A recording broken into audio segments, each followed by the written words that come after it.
大家好，这里是文澜小屋。本期我们介绍的是 Michelle Walker 的灰犀牛如何应对大概率危机。Michelle Walker 曾任世界政策研究所主席与芝加哥全球事务委员会副主席。2013年，在达沃斯世界经济论坛上，他首次提出了灰犀牛这一概念，代指那些在宏观环境与商业运作中发生概率高、破坏力大，且在爆发前早有明确预警信号的系统性风险。他的这本《灰犀牛：如何应对大概率危机》探讨的正是这类系统性风险的预防与应对。书中剖析了人类在面对迫在眉睫的巨大威胁时，为何总是陷入群体盲思，并结合行为学和心理学，解释了为什么当清晰的警报灯已经在不断闪烁时，决策层和普通人依然会选择维持现状，拖延应对。书里还提供了一个清晰的5阶段分析框架，指导我们在危机尚未造成致命打击之前，识别它、正视它，并把握住危机中隐藏的转机。现在，让我们翻开这本书，去探究如何在大概率危机爆发前进行有效的干预。2008年全球金融危机爆发后，多数管理者倾向于使用黑天鹅来定义这场动荡。该概念由 Nassim Taleb 提出，指代发生概率微小、出乎意料且破坏力严重的罕见事件。将危机归咎于黑天鹅，本质上是决策层在为准备不足寻找借口，将结构性的失衡视为类似自然灾害的不可抗力，从而规避管理责任。然而，宏观数据与公开记录都表明，这场危机是一场有着明确预警的确定性事件。回顾历史时间线，预警信号呈现出层层递进的态势。2004年，美国联邦调查局 FBI 的公开报告明确预警，抵押贷款欺诈正在大范围爆发，如果不加干预，将引发系统性的风险。2005年，在杰克逊霍尔全球央行年会上，经济学家 Raghuram Rajan 也明确指出，系统内部的风险正在显著积聚。到了2006年下半年，美国房地产市场的不良贷款率呈现持续的上升趋势，部分次级抵押贷款机构开始出现资金枯竭的迹象。这些密集的预警信号都表明，这次并不是随机出现的黑天鹅。然而，相关机构却选择无视这些预警，反而将高危贷款层层打包，并赋予其最高等级的信用评级，进一步放大了系统中的业务杠杆。当底层环节的违约率突破安全临界点时，整个业务体系的崩塌是注定的必然结果，而非偶然的意外。灰犀牛这一概念，其核心价值在于为我们提供了一种重新审视风险的视角。当我们承认危机是大概率发生的确定性事件时，就意味着重新掌握了防范风险的主动权。建立防线的首要动作是当预警信号摆在桌面时，提前收缩高危业务，储备缓冲资金。正是那些显而易见的危险，是我们能够在巨兽正面撞击前顺利获得避险空间的基础。想要精准调配资源与控制风险，第一步就是认清危机的具体形态。根据演进速度与发生机制的差异，系统性风险可划分为3种基本类型。第一种是复发型灰犀牛 Recurring Grey Rhino， 这类风险呈现显著的周期性特征，其演变轨迹在商业史上曾多次上演。宏观周期的扩张与收缩，大宗商品价格的起伏，以及房地产泡沫的积聚与破裂，均属此列。由于存在大量可供参考的历史数据，应对这类风险的核心在于构建量化的预警模型，划定发展边界与资源储备标准。在行业处于狂热的扩张期时，管理者应当依据预警数据，严格执行预先设定的战略收缩计划，主动控制扩张步伐，规避在周期顶部盲目投入。第二种是冲锋型灰犀牛 Charging Grey Rhino， 与复发型风险的缓慢演进不同，该类风险在跨越特定阈值后会呈现结构性的加速态势。颠覆性技术的突破、关键原材料供应的骤然中断或行业新规的出台，往往会引发此类危机。由于反应窗口期极其短暂，常规的年度规划与层层递进的审批流程通常存在滞后性。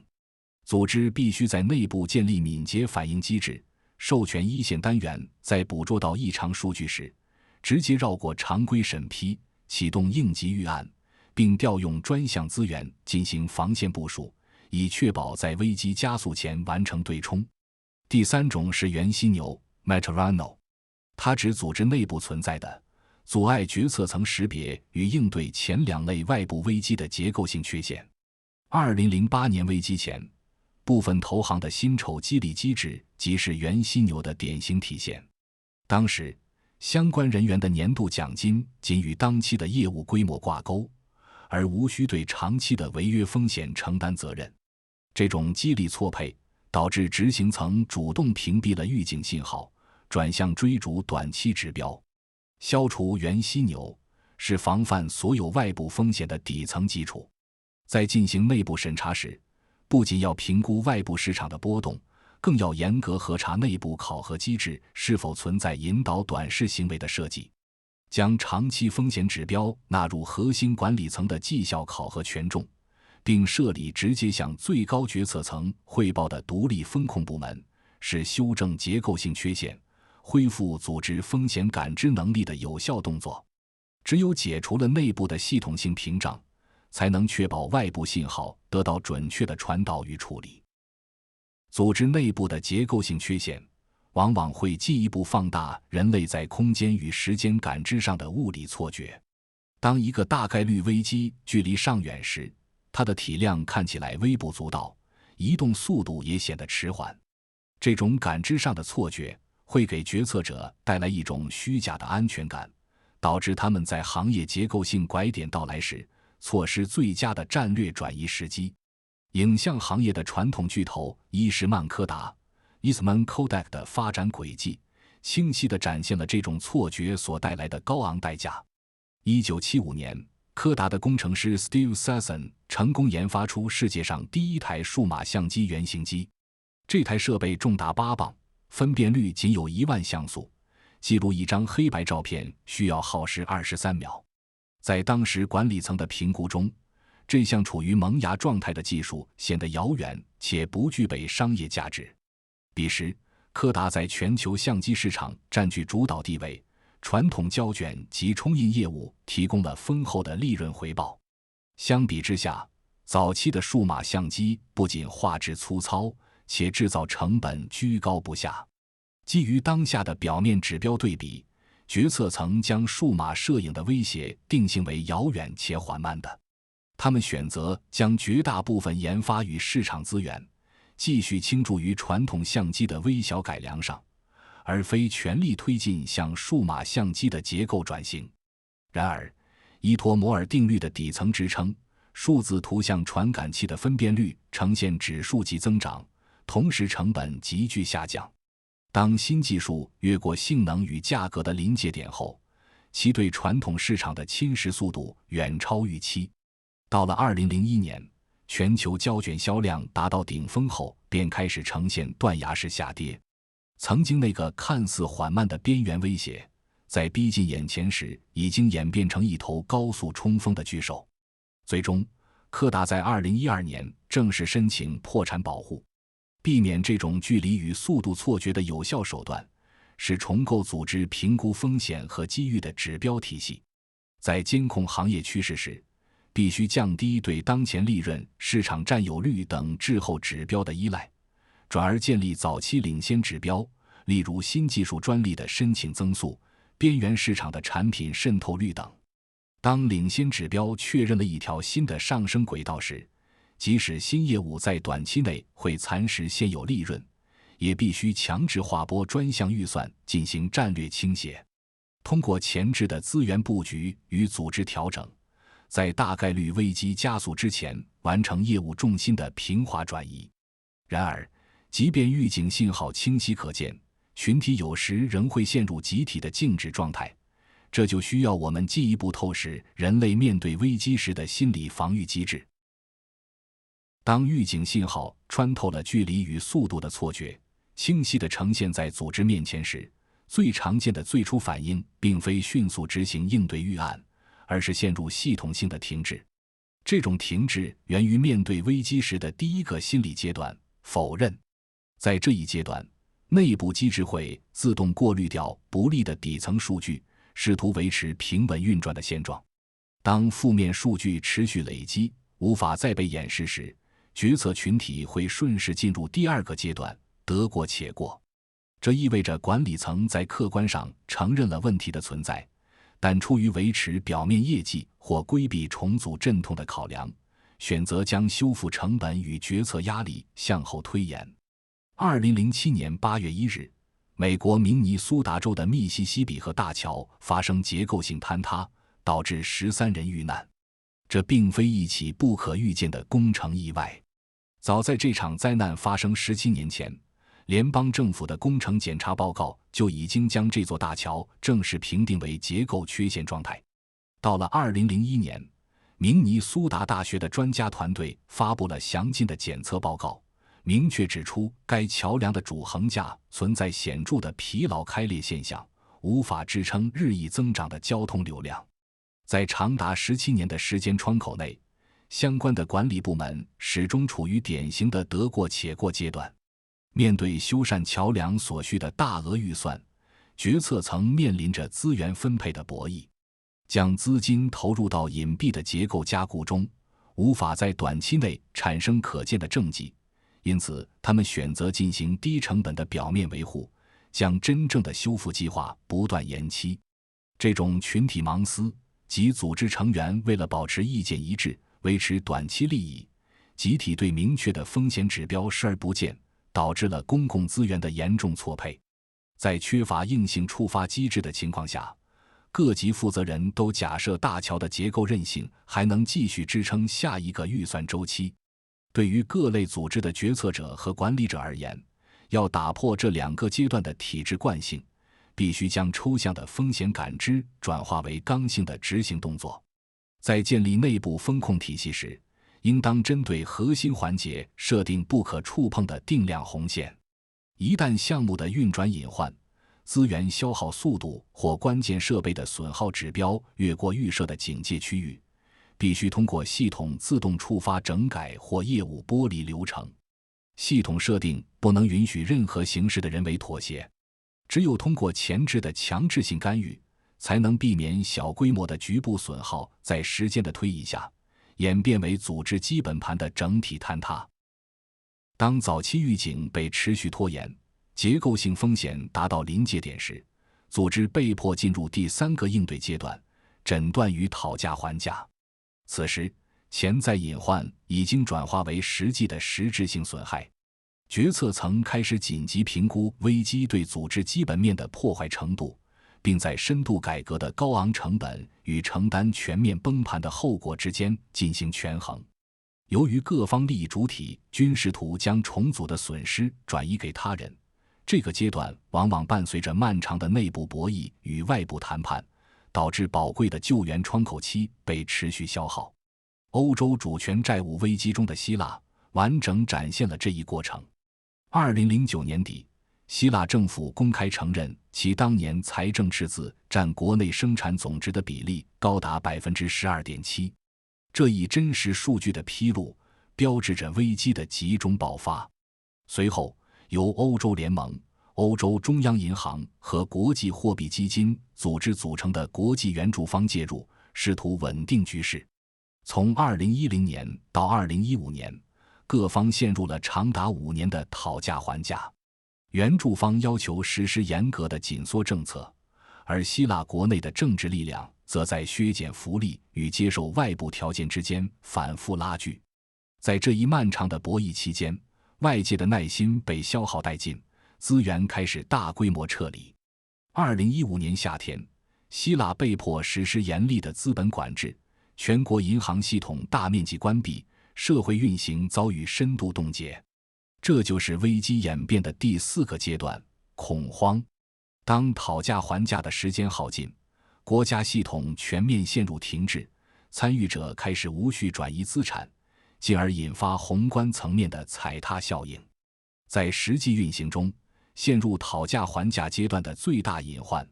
在于决策流程的系统性迟滞与避险窗口的白白消耗。为了防止组织在多方博弈中滑向恐慌，管理者必须对诊断和谈判设定严格的时间边界。当核心环节出现结构性衰退，且无法在限定周期内达成共识时，应立即启动预设的业务剥离预案，按照客观的标准切断与高危项目的联系。管理者应当放弃寻找能够平衡所有利益的完美解决方案，接受一定程度的当期阵痛。通过迅速斩断衰退业务对核心资源的消耗，阻断恐慌情绪在组织内部的蔓延，从而保全基本盘的运营基础。恐慌过后，所有的组织最终都将面临大概率危机的第5个，也是最后一个阶段，行动或被践踏。这是一个单向的十字路口。在这个节点上，原有的体制惯性已经被外部宏观冲击完全打破，企业要么在巨大的生存压力下执行全面的战略转型与资源重组，重新确立竞争优势，要么在犹豫与僵化中遭遇正面撞击，面临大面积的被动淘汰。科技公司黑莓 BlackBerry 在智能手机行业结构性拐点中的表现，客观印证了这一终局规律。2007年，苹果推出了第一代智能手机，标志着移动终端开始发生结构性演进。在这一时期，黑莓在商务市场占据着绝对的优势地位，其核心商业壁垒建立在实体全键盘输入与高安全性的闭环邮件推送系统上。在触屏生态快速扩张的初期，黑莓管理层并没有执行战略转移，而是固守原有的产品形态。他们基于过往的成功经验，认为触屏手机无法满足商务场景的核心需求。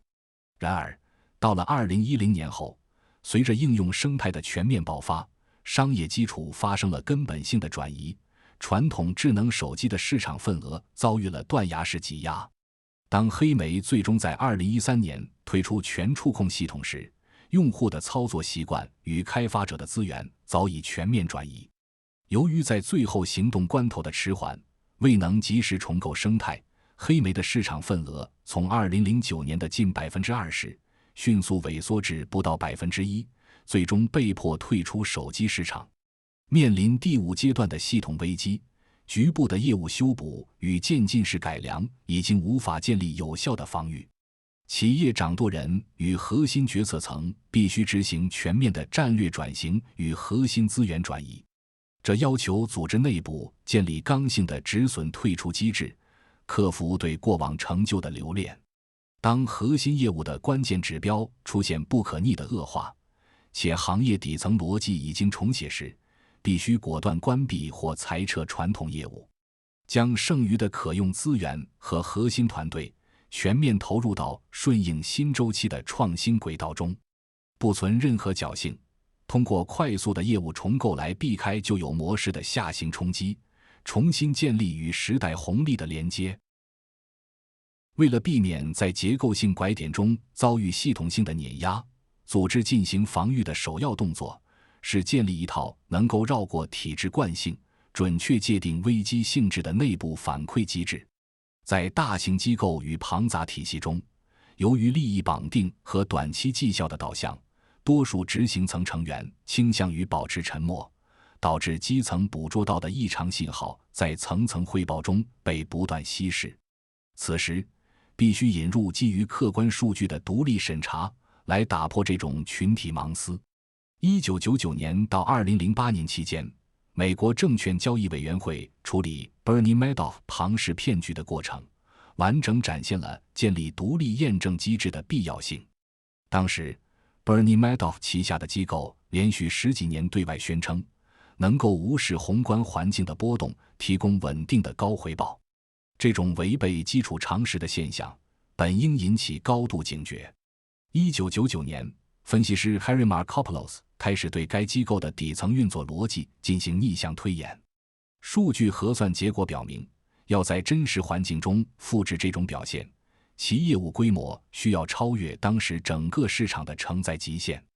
基于客观事实， Harry Markopolos 向监管机构提交了详细的测算报告，明确指出其核心业务并不存在，这是一场利用信息差掩盖的违规运作。然而，监管机构当时并未配置具有专业交叉背景的独立审查团队，核查人员仅依赖于表面的合规文件，并没有对底层运转流水进行穿透式验证。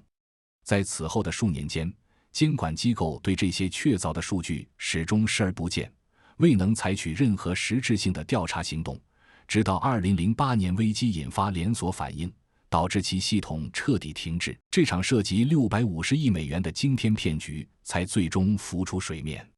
作为组织架构的管理者和决策者，不能将被动等待外部指标恶化视为风控手段，必须设立独立于业务盈利部门的风险审查中心，并赋予其直接熔断高危业务的权限。当内部人员基于客观数据提出预警时，管理层应当立刻启动极限压力测试，对相关业务的真实抗风险能力与潜在隐患进行穿透审查。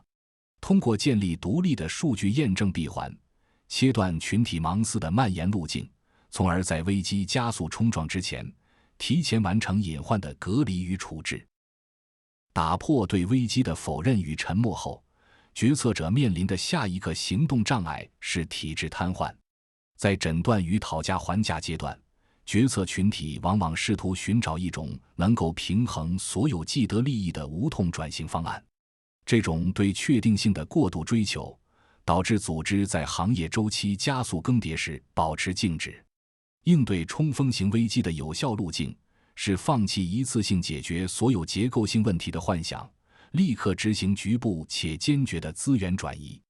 在应对数码技术对传统胶片市场的冲击时，富士胶片 Fujifilm 的重组路径提供了跨越行动鸿沟的参考。2000年之后，全球彩色胶卷需求量急速萎缩，面对基本面的实质性恶化，富士的管理层并没有将资源继续消耗在防守就有阵地上，也没有停留在漫长的理论论证中。与同行在早期的犹豫不决形成鲜明对比，富士选择主动缩减就有产能。2004年，时任首席执行官 Shigetaka Komori 启动了中期管理计划，核心动作是对既有技术资源进行深度剥离与跨界重组。团队评估发现，公司积累的大量抗氧化技术和精密涂层技术，在旧市场正在失去变现能力，但在新兴制造领域具有高度延展性。于是，富士开始执行规模庞大的核心资源调配。管理层果断削减了传统生产线的投入，大规模关闭冗余工厂，并将释放出的大量资源与资金集中投入到顺应新周期的研发中。利用精密涂层技术，他们全面切入液晶显示屏保护膜制造市场，并迅速占据了主导份额。同时，利用图像处理技术进军医疗诊断领域。通过密集的局部行动，富士在传统收入锐减的情况下，成功完成了企业基本面的结构性修复。在具体的执行层面，等待全部信息明朗往往意味着丧失战略转移的主动权。管理者需要将宏大的转型目标拆解为可执行的单点试探动作，设立专项的创新预算，优先对具备发展潜力的新兴业务进行小规模投入，通过高频次的试错与小步快跑，逐步降低对衰退业务的路径依赖。这种前瞻性的资源转移能够在危机全面爆发前，为组织积累出足够的战略缓冲空间。在危机的最后阶段，成熟的防御策略不应仅仅局限于降低表面损失，更应关注如何利用宏观动荡带来的冲击力，完成在常态下难以推进的组织重构。这种顺势而为的策略，要求决策层跳出被动应对的框架，把危机视为清理低效环节，打破内部固化利益的战略契机，将暴露出的系统性脆弱转化为建立长期竞争壁垒的发力点。在全球消费品市场，气候变暖与资源枯竭一直是一头缓慢逼近的巨兽。原材料成本的周期性波动和极端天气直接威胁着大型企业的供应链稳定。面对系统性压力，联合利华 Unilever 的管理层选择将其转化为内部供应链重构的驱动力。2009年 Paul Polman 接任首席执行官后，首先采取了一个强硬的动作，停止发布季度收益报告。这一举措直接针对并消除了引导企业追求短期指标的原犀牛，为执行长期战略扫清了体制障碍。随后，管理层正式推出了可持续发展行动计划，这是一场深入组织底层运行逻辑的业务重构。公司明确要求，在整体规模增长的同时，将产品环境足迹减半。为了达成这一目标，联合利华对其全球数万家供应商进行了强制性的标准筛查与重组，剔除了不符合长期生存标准的冗余环节。在生产制造环节，通过全面引入循环利用系统，联合利华在全球各地的工厂大幅削减了运营损耗。数据显示，从2008年到2014年，仅通过提高资源使用效率，公司就累计减少了超过4亿欧元的巨额运营成本。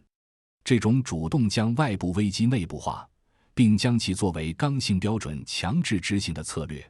不仅避开了资源约束带来的冲击，反而构筑了显著的效率优势。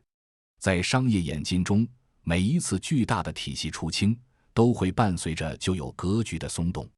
成熟的决策者应当在同业竞争对手陷入恐慌与收缩时，保持冷静的战略定力，利用危机期间行业格局的洗牌，以极低的重组成本吸纳具有核心壁垒的技术或渠道资源，同时借助外界下行产生的压力，顺理成章地裁撤内部长期拖后腿的边缘单元，打破平时难以撼动的人事结构。通过主动迎合危机带来的变革势能，在下一次商业周期启动时，抢占更具弹性的生存站位。灰犀牛如何应对大概率危机？通过对科技、经济、自然、社会等多方面的实例进行分析，向我们揭示了一个常识：真正带来毁灭性打击的，往往不是未知的意外，而是我们对已知危险信号的系统性无视。